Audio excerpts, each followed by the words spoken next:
Hi, this is Fasana Jasmine. ഞാൻ നിങ്ങളോടൊരു ചോദ്യം ചോദിക്കട്ടെ. നിങ്ങളുടെ ലൈഫിൽ നിങ്ങളെ ബാക്കിലോട്ട് വലിച്ചു കൊണ്ടുപോണ ഒരു കാര്യം അതെന്താ എന്ന് നിങ്ങൾക്കറിയൂ?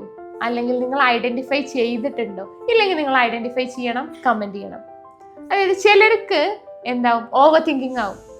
അതായത് ചിലരെന്തോ ഇതിങ്ങനെ ചെയ്താൽ ഇങ്ങനെ എന്താവും, അങ്ങനെ ആവും, അതിൻ്റെ ആഫ്റ്റർ എഫക്റ്റുകൾ കണ്ടമാനം ആലോചിച്ച് കൂട്ടിയിട്ട് എന്ത് ചെയ്യും, അത് ചെയ്യൂല.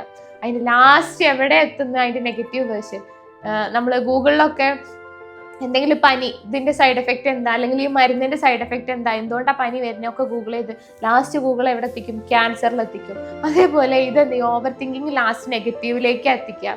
ഓവർ തിങ്കിങ് പോലെ, അല്ലെങ്കിൽ മറ്റുള്ളവരെ ഇംപ്രസ് ചെയ്യാൻ, അതായത് ഞാൻ ചെയ്യണത് അവർ ഓക്കെ പറയണം, അവരുടെ ഒരു ഫീഡ്ബാക്ക് ഭയങ്കര ഇമ്പോർട്ടൻ്റ് ആണ്, അങ്ങനത്തെ ഒരു തോട്ട് ഉണ്ടോ? അതോ എപ്പോഴും എസ് പറയുന്ന ഒരു ശീലം ഉണ്ടോ? അതായത് ഞാനിപ്പോൾ ഇവിടെ നോ പറഞ്ഞു കഴിഞ്ഞാൽ എനിക്ക് ഭയങ്കര ബുദ്ധിമുട്ടുണ്ട്, എന്നാലും ഞാൻ ഇപ്പോൾ നോ പറഞ്ഞു കഴിഞ്ഞാൽ ഓ എന്ത് വിചാരിക്കും, അല്ലെങ്കിൽ അവളെന്ത് വിചാരിക്കും, ഈ ഒരു തോട്ടിൽ നമ്മൾ എന്ത് ചെയ്യും, നമ്മളെ കൊണ്ട് പറ്റൂല, നമ്മൾ ഭയങ്കര ടയേർഡാണ്, എന്നെ കൊണ്ട് സാധിക്കൂല എന്ന് അറിഞ്ഞിട്ട് നമ്മൾ എന്ത് ചെയ്യും, യെസ് ഐ ക്യാൻ എന്നുള്ളൊരു ആൻസർ വരും. ഇങ്ങനെ നിങ്ങളുടെ ലൈഫിൽ നിങ്ങളെ പിന്നോട്ട് വലിക്കുന്ന എന്തെങ്കിലും ഹാബിറ്റ് ഉണ്ടോ? ഉണ്ടെങ്കിൽ ഒന്ന് കമന്റ് ചെയ്യണേ.